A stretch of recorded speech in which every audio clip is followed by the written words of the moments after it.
celebrated jumping frog of Calaveras County. I'm Mark Twain. In compliance with the request of a friend of mine who wrote me from the East, I called on good-natured, garrulous old Simon Wheeler and inquired after my friend's friend Leonidas W. Smiley as requested to do, and I hereunto append the result. I have a lurking suspicion that Leonidas W. Smiley is a myth, that my friend never knew such a personage, and that he only conjectured that, if I asked old Wheeler about him, it would remind him of his infamous Jim Smiley, and he would go to work and bore me nearly to death with some infernal reminiscence of him as long and tedious as it should be useless to me.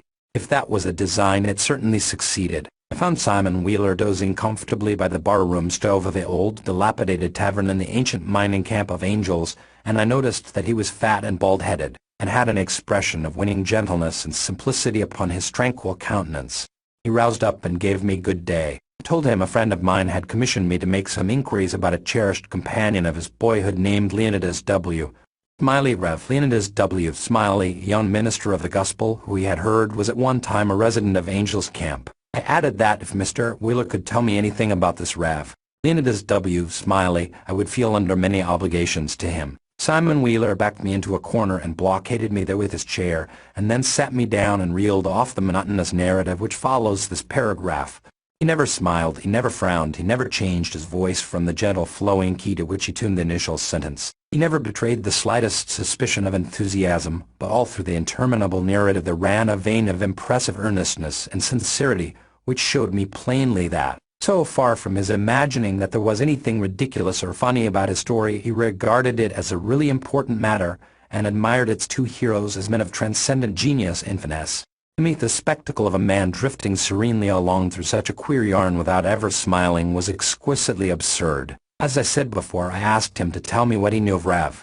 Leonidas W. Smiley, and he replied as follows. I let him go on in his own way, and never interrupted him once. There was a feller here once by the name of Jim Smiley in the winter of '49, or maybe it was a spring of '50, I don't recollect exactly somehow. But what makes me think it was one or the other is because I remember the big flume Warren finished when he first came to the camp. But anyway, he was the curiousest man about, always betting on anything that turned up you ever see. If he could get anybody to bet on the other side, and if he couldn't, he changed sides. Any way that suited the other man would suit him.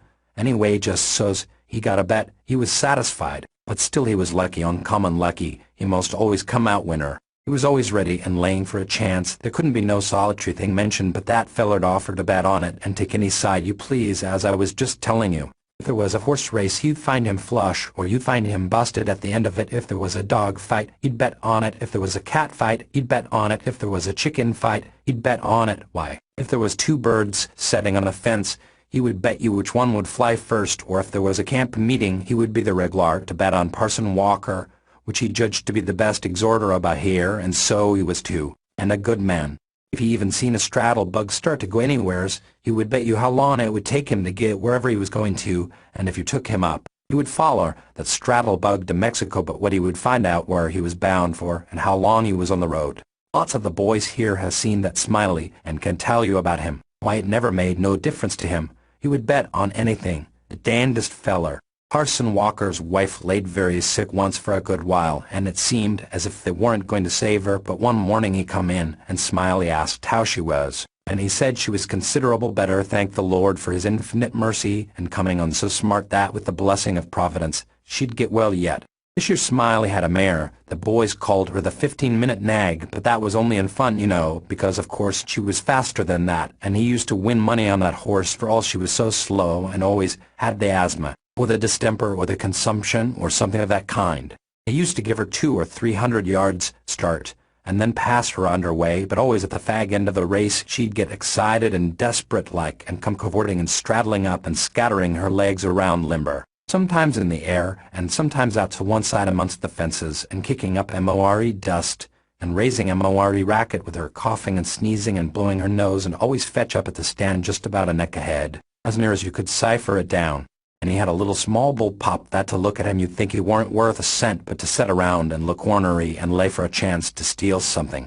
But as soon as money was up on him, he was a different dog. His underjaw'd begin to stick out like the fo'castle of a steamboat, and his teeth would uncover and shine savage like the furnaces. And a dog might tackle him, and bully-rag him, and buy him, and throw him over his shoulder 2 or 3 times, and Andrew Jackson, which was the name of the pup, Andrew Jackson would never let on but what he was satisfied, and hadn't expected nothing else, and the bets being doubled and doubled on the other side all the time till the money was all up, and then all of a sudden he would grab that other dog just by the joint of his hind leg and freeze on it, not chew, you understand, but only just grip and hang on till they throwed up the sponge if it was a year. Smiley always come out winner on that pup till he harnessed a dog once that didn't have no hind legs because they'd been sawed off by a circular saw, and when the thing had gone along far enough and the money was all up, he come to make a snatch for his pet holt, so in a minute how he'd been imposed on, and how the other dog had him in the door, so to speak, and he peered surprised, and then he looked sort of discouraged like, and didn't try no more to win the fight, and so he got chucked out bad. He give Smiley a look as much as to say his heart was broke, and it was his fault for putting up a dog that hadn't no hind legs for him to take bolt of, which was his main dependence in a fight, and then he limped off a piece and laid down and died. He was a good pup, was that Andrew Jackson, and would have made a name for himself if he'd lived, for the stuff was in him, and he had genius, I know it, because he hadn't had no opportunities to speak of, and it don't stand to reason that a dog could make such a fight as he could under them circumstances if he hadn't no talent. It always makes me feel sorry when I think of that last fight of his and the way it turned out. Well, this year Smiley had rat terriers and chicken cocks and tomcats and all of them kind of things till you couldn't rest and you couldn't fetch nothing for him to bet on but he'd match you. He catched a frog one day and took him home and said he calculated to educate him, and so he never done nothing for 3 months but sat in his backyard and learned that frog to jump. And you bet you he did learn him too. He'd give him a little punch behind, and the next minute you'd see that frog whirling in the air like a donut, see him turn one somerset, or maybe a couple if he got a good start, and come down flat-footed and all right like a cat. He got him up so in the matter of catching flies, and kept him in practice so constant that he'd nail a fly every time as far as he could see him. Smiley said all a frog wanted was education, and he could do most anything, and I believe him. Why, I've seen him set Dan Webster down here on this floor. Dan Webster was the name of a frog, and sing out flies, down flies, and quicker'n you could wink he'd spring straight up and snake a fly off the counter there, and flop down on the floor again as solid as a gob of mud, and fall to scratching the side of his head with his hind foot as indifferent as if he hadn't no idea he'd been doing any more'n any frog might do. You never see a frog so modest and straightforward as he was, for all he was so gifted. It might come to fair and square jumping on a dead level, he could get over more ground at one straddle than any animal of his breed you ever see. Jumping on a dead level was his strong suit, you understand, and when it come to that, Smiley would ante up money on him as long as he had a red. Smiley was monstrous proud of his frog, and well he might be, for fellers that had travelled and been everywheres all said he laid over any frog that ever they see. What might it be that you've got in the box? And Smiley says, sorter indifferent, like it might be a parrot or it might be a canary maybe, but it ain't, it's only just a frog. And the feller took it and looked at it careful and turned it round this way and that, and says, so 'tis. Well, what's he good for? Well, Smiley says, easy and careless, he's good enough for one thing. I should judge he cannot jump any frog in Calaveras County.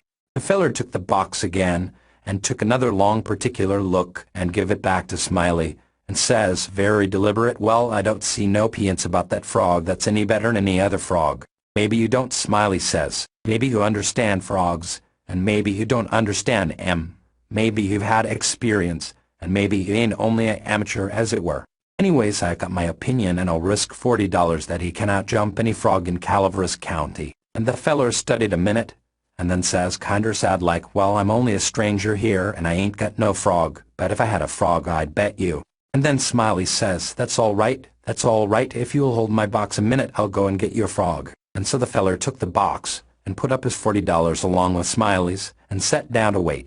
So he sat there a good while thinking and thinking to hisself, and then he got the frog out, and prized his mouth open, and took a teaspoon and filled him full of quail shot, filled him pretty near up to his chin, and set him on the floor. Smiley went to the swamp, and slopped around in the mud for a long time, and finally he ketched a frog, and fetched him in, and give him to this feller, and says, now if you're ready, set him alongside of Dan'l with his 4 paws, just even with Dan'l, and I'll give the word. Then he says, 1, 2, 3, jump, and him and the feller touched up the frogs from behind, and the new frog hopped off, but Dan'l give a heave, and histed up his shoulders so like a Frenchman. But it warn't no use, he couldn't budge, he was planted as solid as an anvil, and he couldn't no more stir than if he was anchored out.